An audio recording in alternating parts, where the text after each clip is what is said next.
If you look at property headlines, you'll probably see two stories at the same time. One that property prices are rising and the other that they're falling. And technically, both can be true. The real question isn't whether house prices are dropping, it's why and by how much. Because the national statistics that these headlines use rarely tell you what's happening in your street. Some properties in Cambridge have reduced in price over the last 12 to 18 months. But that doesn't automatically mean a market decline.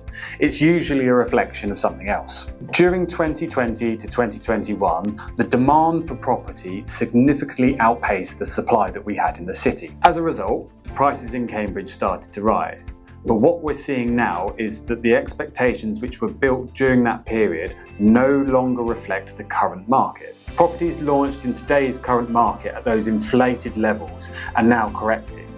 And that correction is what we're seeing and gives the perception of a falling market. Now, there's a difference between the market adjusting and the market collapsing. For a market to collapse, we have to have forced selling and lack of demand. What we're seeing at this particular point is a selective correction in the market as a result of those inflated prices that we saw during the 2020 to 21 period. What we're seeing now is houses priced correctly are still getting attention. Properties which are priced incorrectly at those inflated numbers are sitting stale on the market. Price corrections are not market crashes. They are overpriced properties meeting the reality of today's market. Now, well-positioned properties in Cambridge are still selling. Transaction levels have simply stabilised after the pandemic surge. They did not collapse. And importantly, buyers are still active. However, they are more selective on what they're purchasing. What has changed now is the buyer behaviour. They've got more choice than they did in 2020 to 2021. And as a result of that, they're able to compare, analyse and negotiate on the properties that they're looking at. And that creates a market which rewards accuracy on pricing. If a property is aligned with its price bracket and the buyer type, then it moves. If not, it stalls. This is not a falling market, it's a selective market. This is the part that most sellers don't want to hear.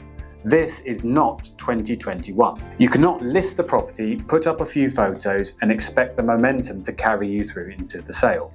Buyers are more analytical now. They look at competing stock, keep track of price reductions and scrutinise the quality.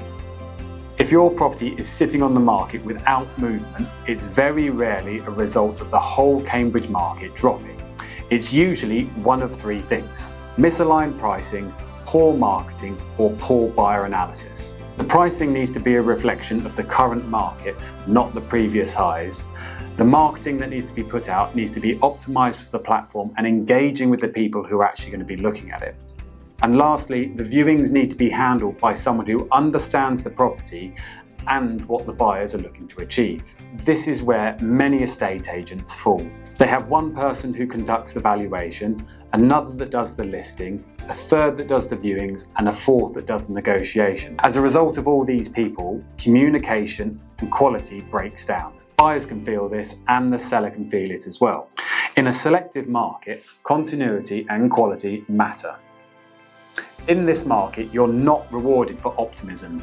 You're rewarded for strategy and accuracy. If your Cambridge home's been on the market and it's stalled, it's very rarely a city-wide crash. It's usually positioning, price, presentation or buyer alignment. If you want real answers on where your Cambridge property sits in today's market, you'll find a link below that can help.